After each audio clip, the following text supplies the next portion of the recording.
আমরা এখন আছি পল্টন মোড়ে। এখন বাজে রাত 11টা। আর 2 ঘন্টা পরে এই জায়গার পরিস্থিতি একবারে পাল্টে যাবে। এই মোড়ে, এই যে দেখতেছেন পল্টন যে মোড়টা, কাকরাইল এবং পল্টন যে মোড়টা, এই মোড়ের আশেপাশেই রাতের যারা রানী ওরা এই মোড়েই দাঁড়ায় থাকে। এই যে আপনারা দেখতে পাচ্ছেন একটা স্ট্যান্ড এইখানে, এরপরে এই জায়গাটা, এই যে আমি যেখানে ফোকাস করে রাখছি এই জায়গাটা, এখানেই রাত 12টা, রাত 1টা 2টা এই সময় সুন্দরী রমণীদের আনাগোনা শুরু হয়ে যায়।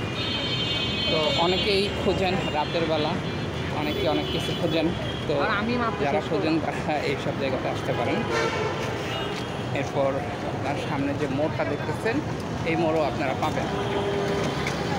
পাবেন, আপনার এরা এখানে বিভিন্ন আশেপাশে বিভিন্ন হোটেল আছে, তারা হোটেলে নিয়ে যায় কাস্টমার জড়ো করে।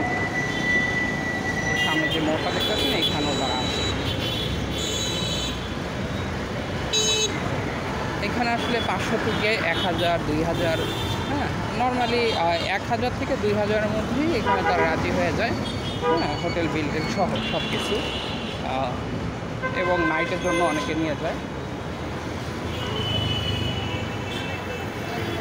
দেখতেছেন পল্টন মোড়ের রাস্তা।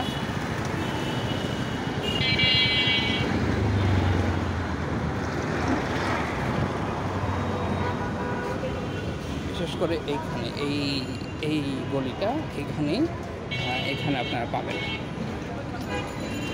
সুন্দরী রমণীদের। রাতে ঢাকা আসলে একবারেই অন্যরকম। আপনি দিনে যেরকম কর্মচাঞ্চল্য দেখবেন, রাতে টোটালি চেঞ্জ হয়ে যায়। তো রাতে আসলে ভিন্ন একটা জগতে ঢাকা শহর প্রবেশ করে, রাতের রানীদের দখলে হয়ে যায়, এবং যারা রাতে ঘোরাঘুরি করেন তাদের চোখে সব অনেক বেশি পড়বে। তো এই রোডে আসতে পারেন, এইখানে যে পুরো গলি, হ্যাঁ, এখানে যে পল্টন মোড়ের এইটা রাস্তা, পল্টন মোড়। তো এইখানে আপনার 2-3 মিনিট হাঁটাহাঁটি করলে আপনারা তাদের দেখা পাবেন। আসলে ওদেরকে কোনো দোষ দিচ্ছি না, আসলে আপনার ভাই বোন অনেকে আর্থিকভাবে দুর্বল থাকে, অনেকে এগুলোর সাথে ইনভলভ হয়ে যায় ছোটোবেলা থেকেই। তো এখানে আসলে বলার কিছু নাই, আপনাদেরকে জাস্ট দেখানোর জন্য এই জায়গাটা দেখেন। অলরেডি কিন্তু মনে করেন যেই দিনের যেই প্রচণ্ড কর্মচাঞ্চল্য, এটা কিন্তু শিথিলের দিকে। এখন আসলে যেগুলো ঘরমুখ মানুষ আসলে বাসায় ফিরতেছে, তো